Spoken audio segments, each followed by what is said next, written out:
in the vast, gleaming expanse of the nebular Galactic Alliance, where beings of every shape, color, and appendage assembled, there existed one undeniable truth whispered among the star-studded corridors of the cosmos. Earth was known as the ultimate death world. This title, shrouded in equal parts awe and terror, had sparked countless debates, rumors, and dissertations among alien students.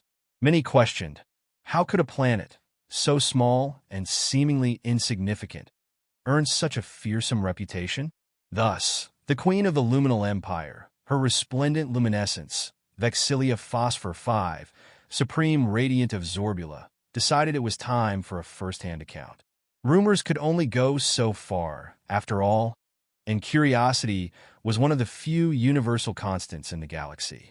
Her court was filled with a curious assembly of intergalactic scholars, noble dignitaries, and even a few exceptionally nosy Zinblarks, who, to the annoyance of many, thrived on cosmic gossip.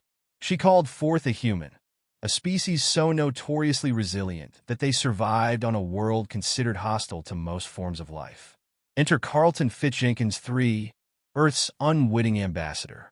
With the demeanor of a man who'd seen too much and lost the last of his patience around the age of 25, Carlton was led into the court by the Queen's chief advisor, Skotok the chronically perplexed. Skotok, whose antennae twitched with a mix of fear and skepticism, was known for his endless fascination with Earth's resilient species and for occasionally getting tangled in his own ceremonial robes. As Carlton walked into the Grand Hall, he felt every alien eye on him. The whispers grew louder. "He looks so soft," murmured a young Xyloxian aristocrat with elongated limbs and emerald scales. "Those are the most dangerous ones," replied another in an unsettling, slippery tone. Vexilia, seated on her throne, a gleaming construct that resembled a nebula crossed with 1,000 eyes, raised a luminous hand, and silence descended. She leaned forward, her luminescent skin pulsing in hues of violet and green, a sure sign of her excitement. ****, she began, drawing the syllables out as though tasting them. "You are here to enlighten us on the truth of this ultimate death world." She savored the words as if they were a rare delicacy. "Tell us, what makes Earth so perilous that even the mighty Zargothian brutes whisper of it with unease?" Carlton looked up at her, trying not to laugh at the sheer gravity with which she presented the question. "Well, Your Radiant Majesty," he said, with the tone of a man who'd already resigned himself to the weirdness of it all. "Let me put it this way. Imagine a place where the very ground can shake beneath you, where the sky occasionally shoots fireballs, and where entire civilizations disappear just because a big rock falls from space." The court gasped. One particularly dramatic Zephylian ambassador fainted, her 3 feathered tails collapsing in a heap behind her. Skotok leaned in, his eyes wide. "Are you suggesting your world is regularly bombarded by fiery rocks?" Carlton chuckled. "Oh, that's just Tuesdays." Vexilia's eyes glittered with a new shade, an iridescent red, the color of galactic curiosity. "But surely," she said, waving a tentacled arm, "your species possesses formidable defenses against these cosmic bombardments?" Carlton shrugged. "Our main defense is, well, ducking." Another ripple of shock washed over the court. An elder Gurzogian elder, who looked like a stack of wet sponges on stilts, wobbled in horror. "And yet you survive?" "Somehow, yes," Carlton said with a sigh. "We're pretty good at it, actually. And that's just the start. We've got entire ecosystems that are trying to kill us at any given moment. Take the mosquito, for instance. Tiny flies around, lands on you, and leaves you with diseases just for fun. Unfathomable," muttered Skotok, trembling. "A creature that drains your very life essence? And you do not eliminate these fiends?" "Oh, we try," Carlton replied with a grin. "But they're basically invincible. They've survived everything. Wars, fires, floods, even our best sprays." A young alien with translucent skin and 7 arms raised a tentacle. "Excuse me, esteemed Earthman, but if your world is so deadly, why have you not all moved?" Carlton tilted his head. "Where would we go?" The Queen's brows knitted in confusion. "Anywhere else?" "Well, it's home," Carlton shrugged. Besides, it's not just the mosquitoes. We've got bears, wolves, snakes, sharks. Oh, and don't even get me started on kangaroos. What's a kangaroo? Whispered a scholar to his friend, his eyes growing wider with fear. A land mammal that boxes, Carlton deadpanned, as if even he couldn't believe he was saying it. They hop around on giant legs, smack you if you get too close, and can kick like they're fired out of a cannon. The boxing's just the warm-up. By now, the court was leaning in, fascinated and horrified. Vexilia tilted her head, her gaze sharper. Are you claiming your species has had to adapt to such hazards? Oh, we've adapted all right. We even turned the dangers into fun. Carlton raised an eyebrow as he added, we jump out of flying machines and call it a sport. Some of us swim with sharks, and we climb mountains that try to freeze us solid. Why? Gasped Skotok, whose bafflement had now reached a fever pitch. Honestly? Because we're bored. The murmur in the hall turned to laughter. Although it was nervous, slightly hysterical laughter, the kind that implied every being present was re-evaluating their view of the universe. But you see, Carlton continued, warming up to his captive audience, Earth isn't just dangerous because of animals and natural disasters. We're our own worst enemies sometimes. Humans are, let's just say, we're good at finding new and exciting ways to make things difficult for ourselves. A ripple of bewilderment swept through the audience. A tentacled member of the Queen's Council dared to ask, you mean to say, your own kind actively adds to the dangers of this death world? Oh, absolutely, Carlton replied with a grin. We build these huge metal beasts that can fly, dig, or even explore underwater. Then we sometimes crash them, blow them up, or occasionally lose them. Some of us, I might add, even strap explosives to these things for exploration, they say. Then they point them at each other for reasons that change every few hundred years. Vexilia's face contorted in fascination. And yet you survive? Carlton shrugged, the weight of human resilience and recklessness on his shoulders. Survival's kind of our thing, Skotok interjected, his face aglow with newfound respect. It is as though your people thrive on adversity, even courting it when it is not necessary. Is that courage? Carlton smirked. It's probably closer to insanity, but I won't argue if you want to call it courage. The alien students leaned in, hanging on to every word. They scribbled furiously on holographic tablets, documenting this for their Human Anomalies thesis projects. Carlton, feeling a bit bolder with his audience so enraptured, decided to continue with another tale. He leaned in conspiratorially, his voice dropping to a near whisper. And that's not even the weirdest part, your radiance, he said to Vexilia, who was still eyeing him with a mix of horror and admiration. On Earth, we've developed a little something called the Internet. It's a place where humans share knowledge, sure, but mostly it's where we gather to argue, share pictures of cats, and try to make each other laugh with terrible jokes. Vexilia's luminous skin flashed to a deep shade of confused mauve. Asterisk, jokes, asterisk? In the face of such a perilous existence. Carlton nodded solemnly. Oh, it's part of the survival strategy. We can't always fight off danger, but we can sure laugh about it. There's even an entire genre called memes, humorous images or phrases like, well, let's just say they're easier to experience than explain. Skotok, still scratching his head tentacles in amazement, spoke up. These memes, they're for defense, then? Carlton shrugged. They're mostly for coping. Picture this. Humans get stressed out from their own lives or the news. And what do? They make jokes about it. The worse things get, the funnier the memes. It's how we handle disasters, heartbreak, or even just Mondays. There was a ripple of bewildered amusement through the court. The fainted Zephylian ambassador, who had been revived with a splash of salt water, looked horrified again.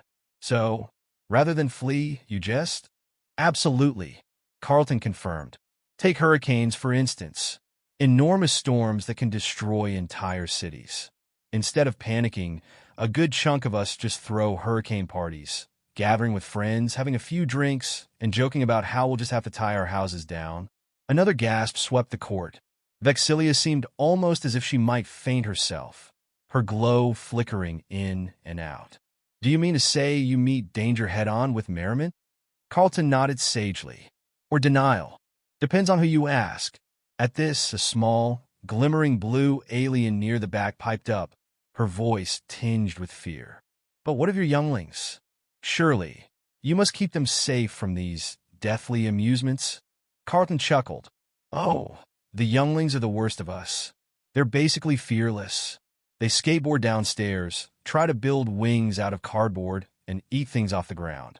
Actually, a lot of the time we adults are just standing by, trying to keep them from jumping off something too high. Skotok's tentacles curled tighter in horror. And yet, they survive? Well, most of them, Carlton replied with a shrug. We have this saying, what doesn't kill you makes you stronger. It's not exactly scientifically sound, but it's comforting. Vexilia leaned back in her throne, her radiance dimming slightly as she processed this. So, humanity's secret to survival on the ultimate death world is recklessness and humor? Carlton considered this. Recklessness, humor, and coffee. Coffee, the queen repeated, her glow switching to a deep purple of intrigue. Dark, bitter liquid, Carlton explained, keeps us awake and functioning, especially during those dangerous mornings when humans are at their weakest. It's our universal elixir. Vexilia's curiosity was now unmistakable. Would you be willing to demonstrate this coffee ritual? Carlton chuckled. Only if you got a strong stomach. We consume it scalding hot, mostly because we're always running late.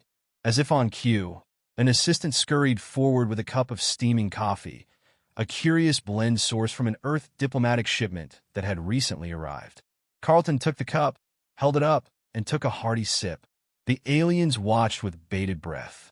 And there it is, Carlton said with a blissful sigh. The flavor of danger itself.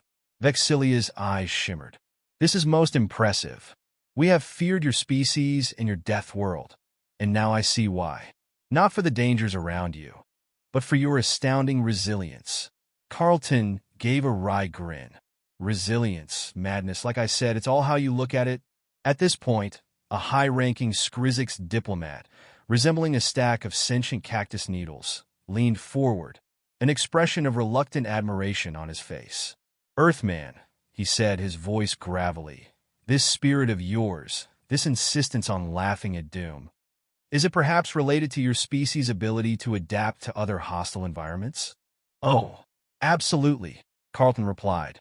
Humans have figured out how to survive in freezing tundras, scorching deserts, even outer space.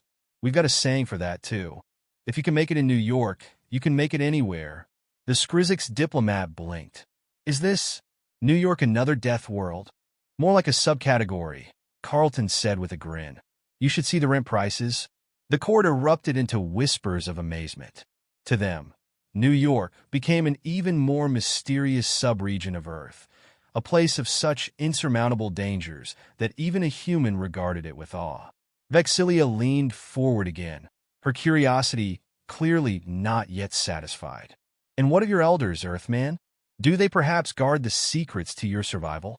Carlton laughed aloud, shaking his head. The elders? Nah, they're usually the ones egging us on. They'll tell you stories of how they survived things like disco and the 1980s, and they'll brag about it like it was some ancient rite of passage. Some of them even survived without the internet. That's practically prehistoric. The young alien students gasped in horror at the idea of a world without the information net. One of the braver alien youths, a Zernix with several eye stalks who had been furiously taking notes, raised a tentacle. Sir Carlton, would you say Earth has taught you all to embrace the unknown? Carlton nodded. Oh, absolutely. Earth is one big lesson in rolling with the punches. I mean, every year we find new stuff, and half the time we're not even looking for it. We just stumble on it like, oops, here's a whole new species of poisonous frog, and we don't even blink anymore. Vexilia, her court, and the gathered students all stared at him with new respect. The Zernix student looked almost teary-eyed. To embrace the unknown. That is a lesson we could all stand to learn. Skotok leaned in, his eyes wide with reverence. You are not merely survivors, but warriors of casual terror. That's one way to put it, Carlton agreed, taking another casual sip of coffee. Vexilia raised her hand, signaling the end of this peculiar seminar. Carlton Fitz-Jenkins III of Earth, We are honored by this insight into the human spirit. Your world may indeed be the ultimate death world, but you and your people are truly something to be reckoned with. As Carlton gave a bow, hiding a smirk, he thought of the next question they'd likely ask, about Earth's famous fast food chains or karaoke bars. The galaxy would never be quite ready for the full human experience, and that, he thought with a grin, was probably for the best. The audience sat in stunned silence, absorbing Carlton's tales of Earth's deadly wonders, its bizarre customs, and the maddening resilience of its people. Even Vexilia, who prided herself on her knowledge of every species in the nebular Galactic Alliance, seemed at a loss for words. A murmur rippled through the crowd. Awe, disbelief, even a tinge of jealousy. Vexilia finally spoke, her voice thick with admiration. Carlton Fitz-Jenkins III, you have shown us a side of Earth we could never have fathomed. Your people are not merely residents of a death world. They are conquerors of chaos, architects of their own survival. This humor, this insanity, it is inspiring. Perhaps it is even a weapon. At this, a sly grin crossed Carlton's face. He could see the wheels turning in the Queen's mind. Oh, we've weaponized our humor before, Your Majesty. We call it sarcasm, we use it to keep each other in check. A chorus of gasps echoed through the chamber. Sarcasm, a weapon of choice on the ultimate death world. The court would whisper of it for eons. Queen Vexilia's multicolored skin shifted, now a fierce and regal indigo, a color reserved only for those rare moments when a luminal queen made a historic decision. She stood, her voice echoing throughout the chamber. Carlton Fitz-Jenkins III, by the power vested in me by the Luminal Empire, I hereby declare Earth and its people allies of our realm. May your indomitable spirit, your courage, and your madness serve as a beacon to the galaxy. Her voice lowered, her words dripping with barely contained amusement. And if ever we encounter a foe who refuses to yield, we shall send for you and your humans to confuse and amuse them into submission. The crowd erupted in cheers. The alien students scribbled furiously on their tablets, recording this historic alliance. Carlton, caught between disbelief and a strange sense of pride, gave the Queen a respectful bow. Thank you, Your Radiance, he said. But, fair warning, if you want to bring in more humans, you'll have to brace yourself for karaoke and at least one hot dog stand. The Queen smiled, her bioluminescent features shifting to a glowing teal, the color of unrestrained delight. Consider it arranged. And as Carlton departed the chamber, knowing he'd just forged the strangest diplomatic alliance in history, he couldn't help but laugh to himself. Earth, planet of chaos, coffee, and karaoke, was now the galaxy's secret weapon. As he exited the Grand Hall and boarded the shuttle back to Earth, he received one last message from Queen Vexilia, transmitted directly to his communicator. Carlton of Earth, send us instructions on sarcasm training immediately. We are assembling an elite unit. With admiration and respect, Queen Vexilia. With a chuckle, Carlton tapped a reply. Start with internet memes, Your Majesty. The rest will come naturally. As his ship shot through the cosmos, bound for home, he wondered what his old friends would think of his newest gig. Earth's ambassador of sarcasm, chaos, and coffee. And somehow he thought they'd be proud.